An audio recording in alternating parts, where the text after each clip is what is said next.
পরকীয়া ভুল নয়, জেনে বুঝে করা প্রতারণা।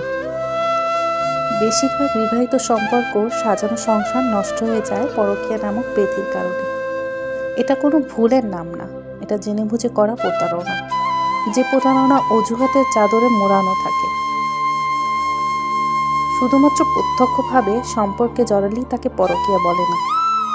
স্ত্রী বা স্বামীর অগোচরে বেগানা পুরুষ বা মহিলার সাথে ইনবক্সে কথা বলাটাও এক প্রকার পরকীয়া, বলতে পারেন ডিজিটাল পরকীয়া, যার প্রভাবে ডিভোর্সের সংখ্যা দ্বিগুণ হারে বেড়েছে।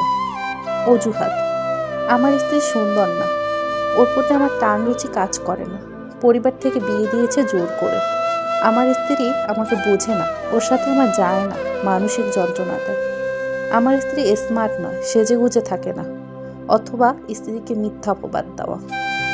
আর স্ত্রীদের অজুহাত: আমার স্বামী আমাকে সময় দেয় না, আমি সন্তুষ্ট না, আমাকে ভালোবাসে না, বয়সের মিল নেই, মনের মিল নেই, দেখতে ভালো না, ভালো ব্যবহার করে না, আরও কত কি। কিন্তু বিশ্বাস করুন, সব অজুহাত। বিয়ের পরে সেই একই স্ত্রীকে আর স্বামীকে ভালোবেসে কাটিয়েছেন কত সুন্দর মুহূর্ত, যখন দুজনের মাঝে একটা বাচ্চা এলো, অথবা বেশ কিছু সময় কেটে গেছে দুজনের সাথে, এখন আর সেই জীবনসঙ্গিনীকে আপনার ভালো লাগে না। সম্পর্ক কোনো পোশাকে নয় যে পুরানো হয়ে গেছে আর ভালো লাগছে না, এটা দায়িত্ব আর মায়ার বাঁধন। এর থেকেও ভয়ঙ্কর হচ্ছে স্ত্রী বা স্বামীর সাথে বাস্তবে মধুর সম্পর্ক বজায় রেখে অগোচরে তৃতীয় ব্যক্তির সাথে সম্পর্ক জড়ানো। যে মানুষটা আপনাকে ভালোবেসে বিশ্বাস করে জীবন কাটিয়ে দিচ্ছে, আপনি কষায়ের মতো তারই অগোচরে তার বিশ্বাস ভেঙে চুরে শেষ করে দিচ্ছেন। বিবেক আর চরিত্র নষ্ট হয়ে গেলে মানুষ থাকে না, নর্দমার কীটে পরিণত হয়।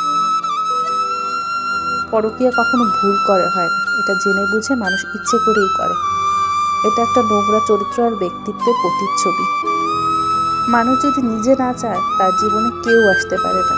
তাই আবেগের অজুহাতে পরকীয়াকে ঢাকার চেষ্টা বৃথা চেষ্টা মাত্র।